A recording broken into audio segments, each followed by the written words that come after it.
দেশের তৈরি পোশাক শিল্পে এখন বড় চ্যালেঞ্জ গ্যাস সংকট। গ্যাসের স্বল্পতায় অনেক কারখানা পূর্ণ সক্ষমতা উৎপাদন করতে পারছে না। দ্রুত সময় সংকট কেটে যাবে বলে আশা করছেন পোশাক খাতের শীর্ষ উদ্যোক্তারা।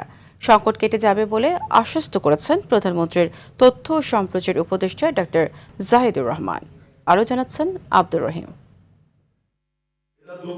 রাজধানীর একটি ক্লাবে Bangladesh international textile and apparel exhibition উপলক্ষে বিটিএমইএ ও বিজিএমইএ এর সমঝোতা স্মারক অনুষ্ঠিত হয়েছে। এতে শিল্পোদ্যোক্তারা চলমান জ্বালানি সংকট নিয়ে কথা বলেন। সংকট মোকাবেলায় দীর্ঘমেয়াদী পরিকল্পনা, বিনিয়োগ বান্ধব নীতি এবং শিল্পের সক্ষমতা বাড়ানোর তাগিদ দেন। আমরা চাচ্ছি দুজন মিলে এমন পলিসি হোক যেটা সরকারের জন্য কিন্তু সুবিধা হয় এবং কস্ট এফেক্টিভ হয়, আমাদের জন্য কিন্তু কস্ট এফেক্টিভ হবে।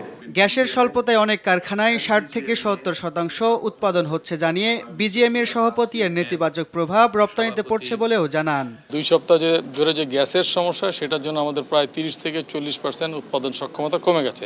ক্ষতি যেটা হয়েছে, একটা হচ্ছে আর্থিক ক্ষতি, আর আমরা বেশি কনসার্ন যে যেন বায়ারদের আস্থাটা নষ্ট না হয়। রপ্তানি সক্ষমতা বাড়াতে বিজিএমইএ এবং বিটিএমইকে একই সঙ্গে কাজ করার প্রত্যয় জানান বিটিএমইএ সভাপতি। একসাথে কাজ করতে না পারি তাহলে টার্গেটের লক্ষ্যমাত্রা পৌঁছাতে পারবো না, কথাটা সত্যি। এটা আমরা উপলব্ধি করি, ফিল করি এবং আল্লাহর রহমতে আমরা দুটো অ্যাসোসিয়েশন একসাথে কাজ করছি অনেকদিন ধরে এবং আগামীতেও করব বলে বোধ করি। এদিকে চলমান গ্যাস বিদ্যুৎ সংকট অচিরেই সমাধানের কথা জানান প্রধানমন্ত্রীর তথ্য সম্প্রচার উপদেষ্টা।